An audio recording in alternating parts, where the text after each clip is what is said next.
चारधाम यात्रा के दौरान हेलीकॉप्टर हादसों को लेकर हाईकोर्ट सख्त नजर आ रहा है। हाईकोर्ट ने बढ़ते हादसों को लेकर धामी सरकार से जवाब मांगा है, तो वहीं पूर्व मुख्यमंत्री हरीश रावत ने भी हेली सेवा में बढ़ती जा रही लापरवाही को लेकर सरकार पर निशाना साधा है। देखिए रिपोर्ट। हेलीकॉप्टर हादसों पर हाईकोर्ट ने पूछा सवाल, बढ़ते हादसों के लिए आखिर कौन जिम्मेदार? उत्तराखंड सरकार से हाईकोर्ट ने मांगा जवाब। उत्तराखंड में लगातार हो रहे हेलीकॉप्टर हादसे को लेकर नैनीताल हाईकोर्ट सख्त नजर आ रहा है। हेली हादसों पर स्वतः संज्ञान लेते हुए हाईकोर्ट ने धामी सरकार से जवाब मांगा है। हाईकोर्ट ने केदारनाथ के पास हुई हेलीकॉप्टर हादसे में राज्य सरकार से अपनी स्थिति साफ करने को कहा है और पूछा है कि चारधाम यात्रा मार्ग पर तैनात हेलीकॉप्टर से सफर करना आखिर श्रद्धालुओं के लिए कितना सुरक्षित है।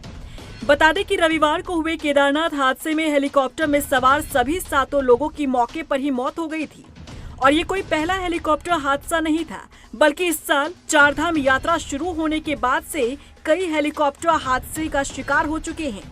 कभी इमरजेंसी लैंडिंग तो कभी हेलीकॉप्टर क्रैश में लोगों की मौत ने कई सवाल खड़े कर दिए हैं। यात्रा शुरू होने के बाद 5 हेलीकॉप्टर दुर्घटनाएं सामने आ चुकी हैं और उनमें 13 लोगों की मौत होने पर अदालत ने सरकार से अपनी स्थिति साफ करने को कहा है और अपना जवाब दाखिल करने के लिए कहा है। इस मुद्दे पर चिंता जाहिर करते हुए हाईकोर्ट ने राज्य सरकार से यात्रा मार्ग पर श्रद्धालुओं की सुरक्षा के संबंध में सवाल पूछे हैं। अदालत ने पूछा कि यात्रा में इस्तेमाल किए जा रहे हेलीकॉप्टर क्या तय कार्यक्रम के हिसाब से संचालित हो रहे हैं, क्या इसमें नियमों का पालन किया जा रहा है।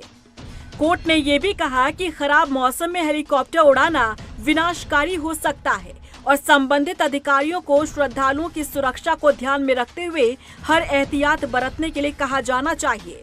वहीं उड़ानों की सुरक्षा के लिए नीति बनाने के भी निर्देश दिए गए हैं।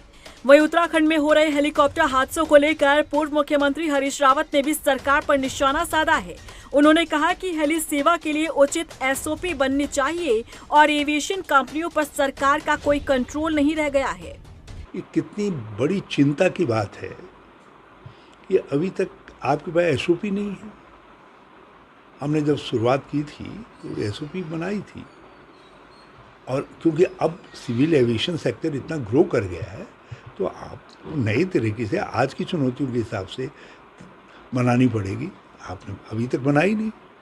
आप ऐसा लग रहा है कि हमारा जो हवाई सेक्टर है यहाँ का वो हवाई कंपनियाँ निर्धारित कर रही हैं, सरकार निर्धारित नहीं कर रही है, उसका नियंत्रण सरकार नहीं कर रही है। ये तो जो है ये सरकार को चला रही है या सरकार से चलवा रहे हैं।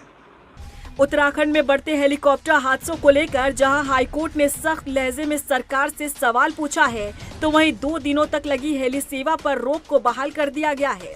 केदारनाथ के लिए फिर से हेली सेवा शुरू कर दी गई है, लेकिन बीते हेलीकॉप्टर हादसों के बाद क्या श्रद्धालुओं का विश्वास हेली सेवा पर कायम रह पाएगा?